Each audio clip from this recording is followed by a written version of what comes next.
Nous voici donc à Portals, Palma de Majorque, les jolies îles des Baléares au milieu de la Méditerranée. Première épreuve de la saison 2026 sur les 52 Super Series. Nous sommes 14 là, c'est du délire, il y a un niveau de plus en plus important. On est au troisième jour de régate, c'est pas terrible pour Paprec pour l'instant.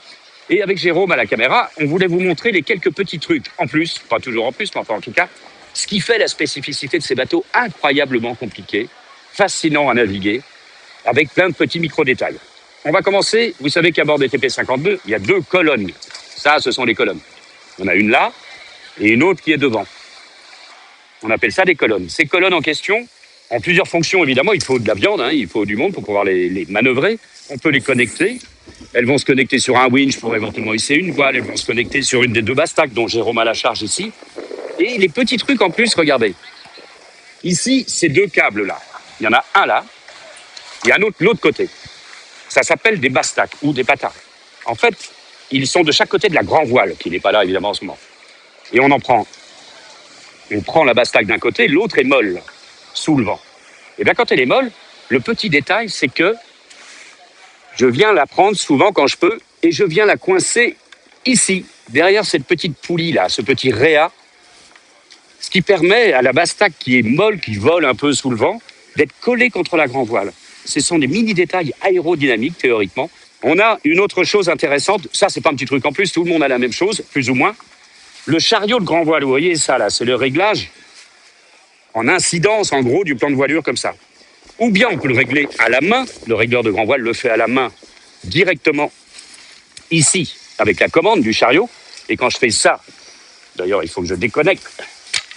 Quand je tire, vous voyez que ça bouge d'un côté ou de l'autre.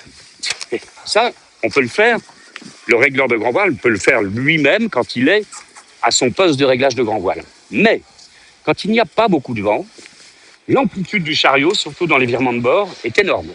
Parce que dans le tout petit temps, on met le fameux chariot de grand voile très très haut au vent. On braque à grand voile. Et là, à ce moment-là, c'est quelqu'un qui vient ici à la colonne. Je suis bien ouvert. Et parfois, je le fais, justement, on me demande de le faire comme je suis le plus léger et le moins élevé en grade, et regardez ce qui se passe. Le chariot bouge en faisant ça. Et dans l'autre sens aussi. Ça, ce sont des petits trucs. Enfin, des petits trucs. Les TP52 sont très spécifiques avec ce genre de détails. On va aller devant, un peu plus devant, pour parler d'une chose intéressante sur une grand voile. Il y a donc la baume qui est là. Une voile a tendance à vriller avec le vent. Donc la baume a tendance à monter. Et on règle plus ou moins le vrillage de la voile avec ce qu'on appelle le halba. Ça. Alors vous voyez, c'est un truc qui est un peu tout mou. Cette barre en carbone ici, en fait, elle ne sert qu'à supporter la baume quand on n'a pas la voile là-haut. Et ici, il y a le câble ou la ficelle du halba qui va à l'intérieur et il y a un palin. Et le halba, lui, je m'en occupe assez souvent, sa commande est derrière.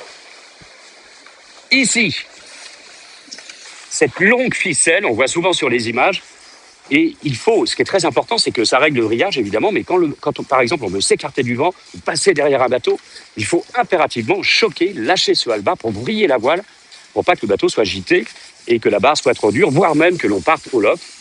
Donc, et là, il y a une amplitude assez considérable, il y a des kilomètres de ficelle, parce que c'est très démultiplié, parce qu'il y a énormément de charge dessus. Le halba. Tout le monde est pareil. Là, c'est juste la position. Vous voyez, il y a des halbas partout, évidemment, sous toutes les baumes. On va reparler de cette colonne arrière, qui est quand même la plus fournie. Il y a pas mal de fonctions. On l'a vu tout à l'heure, les petites ficelles de l'avant, là, celles-ci servaient à connecter le traveler, le chariot, clac, clac, clac, comme ça. Ici, ce bouton-là, alors il faut que tous les autres soient déconnectés, évidemment. Quand je fais ça, ça va connecter ce qu'on appelle la boîte à coucou, inventée par les Français lors de la Coupe de l'Amérique à Perth, voire même avant d'ailleurs, par l'équipe de Marc Pajot à l'époque de French Kiss, inventée par les Français, je le rappelle quand même. Donc quand on fait ça, là il y a du monde, c'est quand on avale le spi, et Jérôme a fait des belles images normalement de l'extérieur et de l'intérieur, vous allez voir le spinnaker, quand on arrive à la bouée sous le vent, on l'avale en quelques secondes grâce à cette boîte à coucou, et là il faut une fois plus de la force humaine pour avaler le spi sur un enrouleur. C'est ça la connexion. Et évidemment, on se redéconnecte tout de suite. Ensuite, ces 2 boutons à droite et à gauche, commande les 2 winches de Bastac. Ça, c'est la spécialité de Jérôme qui tient la caméra. Mais Jérôme va régler la Bastac avec une manivelle de winch. Mais quand il y a beaucoup à prendre, on peut l'aider avec la colonne. Derrière, on a quoi? On a ici le winch de grand voile. Donc la grand voile, c'est pareil, hein, on vous l'avait déjà expliqué sur de nombreux épisodes, mais l'écoute de grand voile, la voici, d'accord? Elle part de chaque côté, ici. On la voit entrer dans le bateau, d'accord? Et elle ressort ici et en face, là-bas. D'accord? Ça va là-bas. Donc ça contrôle la tension de la grand voile. La tension de chute. Une fois de plus, quand on est en marche en ligne droite, le régleur de grand voile travaille avec une manivelle tranquillement. Mais quand il y a beaucoup d'amplitude, ce sont les grinders derrière qui peuvent se connecter sur ce winch-là, et uniquement celui-là d'ailleurs, qui lui est connecté à la colonne, et là, il fait des grosses embraques. Et le régleur de grand voile peut être en face ou sur ce winch-là. On joue sur les deux. Qu'est-ce qu'on a encore? Sur ce winch, c'est pas fini. Sur cette manivelle, c'est ça qui est dingue, sur cette colonne, pardon. Il y a, voilà, grâce à ça, il y a une connexion. Et normalement, si j'ai tout débrayé, vous voyez devant, on connecte. Donc là, ça veut dire que 4 personnes peuvent travailler en même temps sur les grosses manœuvres. Alors les grosses manœuvres qui nécessitent beaucoup d'énergie musculaire et de vitesse, c'est l'envoi de spi et l'affalage, justement avec la boîte à coucou, et éventuellement sur les virements de bord et les jibes, pardon, oui c'est vrai que c'était sur les empalages. Et ça c'est pour le spi quand on empanne, il y a énormément. Empanner, ça veut dire qu'on change de bord vent arrière, le spi est d'un côté, et il y a il y a un grand chemin d'écoute à reprendre, donc là, il faut énormément et de vitesse et d'amplitude qui permet de reprendre sur les 2 winches de l'avant la nouvelle écoute de spi. À bord de TP52, mais pas seulement, il y a de l'hydraulique. Il y a des vérins hydrauliques qui ont au moins 2 fonctions. Il y en a un en schématisant qui est à l'avant, et qui est connecté au câble de l'avant, qu'on appelle l'étai, et qui retient le mât et qui empêche le mât de partir vers l'arrière. Et en fait, on joue sur l'inclinaison du mât, plus ou moins en avant, plus ou moins en arrière, en fonction de la force du vent, en fonction de pas mal de paramètres. Donc ça, c'est un vérin, c'est Jérôme qui s'occupe de ça, ça s'appelle la quête. Une autre chose importante, c'est que je vous parlais tout à l'heure des Bastac, les fameux Bastac qui sont les pataras, ces câbles de l'arrière. Alors là, je ne sais pas si on peut le voir, mais on peut un peu. Tu zoomeras, Jérôme? Là-haut, vous voyez, ces Bastac vont tout en haut du mât, mais elles passent à travers une sorte de loupe qu'on appelle les déflecteurs. On le voit un peu mieux sur les autres bateaux. On voit mieux d'ailleurs des réglages très différents des déflecteurs sur les autres bateaux. Vous voyez, les câbles sont plus ou moins proches du mât au niveau du câblage. Et en gros, pour schématiser, quand on est contre le vent avec le foc seulement, eh bien, on reprend les déflecteurs au maximum avec un vérin hydraulique qui est connecté sur cette colonne. Et quand on se met vent arrière sous spi, pour que la tête de mât soit tenue, eh bien, on rechoque les déflecteurs. Donc, c'est le même câble qui permet de tenir le mât. Et une fois de plus, c'est Jérôme, qu'il va falloir que tu montes ta tête à la télévision, parce que c'est Jérôme qui s'occupe de tout ça. Donc, lui, il peut gérer ça avec, ici, avec ça, justement, il reprend ou bien la quête, ou bien les déflecteurs. Donc, ça, c'est la commande qui va choisir là où va aller l'énergie hydraulique. Évidemment, il faut qu'il connecte la pompe hydraulique. Donc là, il va tirer sur cette petite ficelle-là. Boum, ça va connecter la pompe, puis choisir à l'endroit où il va mettre de la pression, tout en choquant la Bastac, parce que quand on ramène le mât vers l'avant, eh bien, ça va augmenter la charge sur la Bastac. Il y a plein de petits micro-détails. Et ensuite, ces 2 petits boutons-là, ici, ça lui permet justement de jouer dans l'autre sens, parce qu'avec la tension des voiles et des Bastac, le mât, naturellement, va revenir vers l'arrière, pour autant qu'on ouvre. On laisse pisser un petit peu l'énergie hydraulique. Et ici, même chose pour les déflecteurs. C'est la charge sur les Bastac qui va faire que... C'est beau, hein? Moi, je trouve ça dingue. Allons faire un tour à l'intérieur, mon cher Jérôme, pour autant... Alors, on est en habit de lumière. Pourquoi? Parce que, regardez, c'est un peu dark and stormy en ce moment à Palma de Mallorca, à Portals. Donc là, pour descendre, évidemment, c'est pas un bateau de croisière, on est d'accord, hein? C'est un peu acrobatique. Vous allez voir l'intérieur. Ben, à l'intérieur, il n'y a rien. Évidemment, cet appareil-là n'a rien à faire, mais ça s'appelle un déshumidificateur, tout le monde connaît ça. Le problème de ces bateaux-là, il y a tellement de petites ficelles, tellement de choses et tellement de trous partout. Ce ne sont pas des bateaux de course au large, évidemment. Ce sont des bateaux qui rentrent au port tous les soirs. Ils ne sont pas du tout étanches, donc il y a beaucoup d'eau. On a même des petites pompes automatiques qui, quand il y a beaucoup de brise, on a de l'eau qui rentre par le capot avant, là où on avale le spi. Là, on vient de rincer le bateau, donc c'est encore relativement propre, et c'est de l'eau douce parce que c'est rincé, puis asséché avec le désume toute la nuit pour que le bateau, déjà, soit pas alourdi par de l'eau quand on repart le matin. Regardez un peu, j'ose même pas vous expliquer tout ça parce que je sais même pas à quoi ça correspond, à peu de choses près. Il y a là, c'est le mât, d'accord? On est quasiment au milieu du bateau. Le mât est là, il est posé sur le fond de coque, globalement, mais il y a un réglage dont je vous ai pas parlé tout à l'heure, c'est qu'on peut jouer aussi sur la hauteur du mât. Il peut monter plus ou moins de quelques centimètres avec des cales qu'on va glisser dessous. Donc là, une fois de plus, c'est une question de vérin.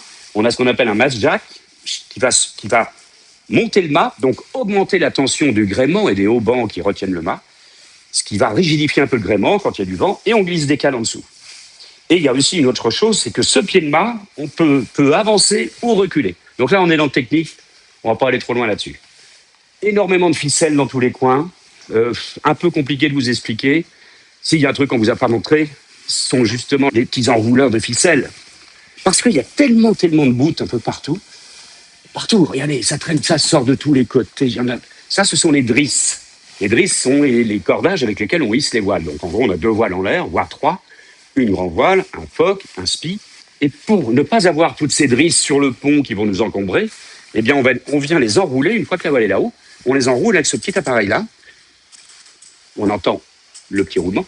Et en fait, il suffit, alors je vais tirer un peu, là, je finis, on fait ça, et après, normalement, si je tire là-dessus, hop, ça s'enroule tout seul. Donc en fait, de l'extérieur, une fois que le numéro 2 ou le pit a fini de hisser, hop, hop, hop, il tire sur une petite ficelle et ça range la drisse sur ce tambour, même chose ici.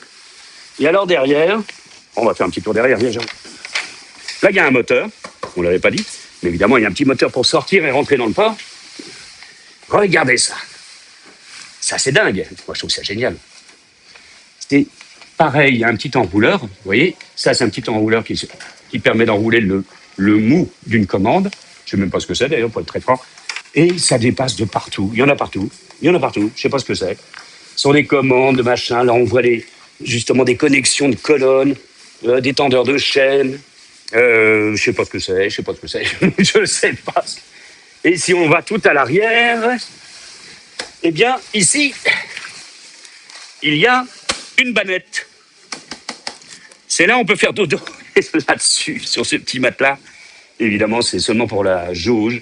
Il y a une bannette de chaque côté, un petit matelas de chaque côté qui permet de rien faire d'ailleurs, sauf en convoyage, parce que évidemment, une petite partie de l'équipe convoie ce bateau, surtout en Méditerranée, heureusement pas plus loin, mais de Valence à Palma, de Palma à Porto-Cherbourg pour la prochaine épreuve. Donc à chaque fois, il passe en tout cas quelques nuits en mer. Ça, je ne sais pas pourquoi c'est comme ça. D'ailleurs, normalement, ça devrait être comme ça. Mais c'est magnifique. Les petits trous dentés, on dirait un vélo. Voilà les tubes là-haut. Ça, ce sont les tubes de connexion, justement, des colonnes. La colonne avant est à la verticale de ça. Elle est là. Elle n'est pas là, d'ailleurs. Elle est plus en avant. Elle est là, ouais, ici. Et la colonne arrière est juste en arrière du safran, là. Donc là, on est vraiment dans l'antre d'un TP52. Alors, vous savez, si on allait sur les autres TP, c'est plus ou moins aussi compliqué que ça. Sincèrement, moi, je ne saurais pas d'ici vous dire à quoi correspond telle ou telle chose. Vraiment. C'est incroyable. Et heureusement qu'il y a parmi tous les équipages, évidemment, chez nous, c'est Yves-Marie, c'est Jean-Pierre, c'est Clément qui s'occupe à l'année, justement, de la fiabilité, de la conception, de la bidouille, de l'amélioration de chacun de ces systèmes. Et heureusement qu'ils sont là, parce qu'ils connaissent parfaitement leur machine. Ça peut se gripper, hein, parfois ça peut se coincer, on se retrouve à faire des choses un peu bizarres, mais dans l'ensemble, c'est assez rodé pour tous les équipages d'ailleurs, c'est ça ce qui est dingue. Et ça, ce qu'on n'a pas dit, c'est que vous voyez la structure comme ça, toutes ces structures en carbone, bien entendu, tous ces bateaux sont en carbone, c'est pour rigidifier ce bateau. Vous voyez les porcs, là, comme ça, tout le long. Il y a 2 grandes cloisons longitudinales, là c'est le milieu du bateau qui est ici, qui permettent de rigidifier énormément en longi. Pourquoi ? Parce que, avec la fameuse bastaque dont on vous parlait tout à l'heure, on met beaucoup de tension pour faire en sorte que l'étai, et donc le foc, ait une attaque la plus raide possible. Pas tout le temps, enfin globalement c'est ça. Donc ces bateaux, il faut absolument qu'ils soient très rigides en longitudinal. Et malgré ça, hein, ils plient un tout petit peu. On le sent bien quand on fait des choquets de bastaque derrière, boum, on a les fesses qui redescendent un tout petit peu, de quelques centimètres. Mais voilà, donc c'est de la mécanique pure. Il y a quelques petits trucs en plus, c'est vrai.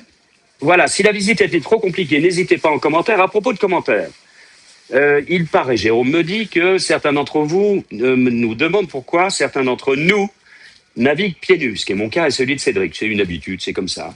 Moi, je me sens à l'aise quand je suis pieds nus. Heureusement, les garçons ne marchent pas dessus. Si je me fais mal, c'est de ma faute. Tant pis.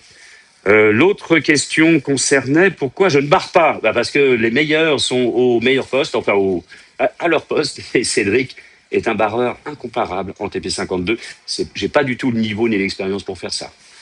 Moi, j'essaye d'être tacticien, comme vous le savez, et c'est pas facile. Loin de là, on se pose pas mal de questions, mais c'est un vrai bonheur que de naviguer avec ces garçons-là parmi les meilleurs marins du monde. Eh bien, au revoir et à bientôt.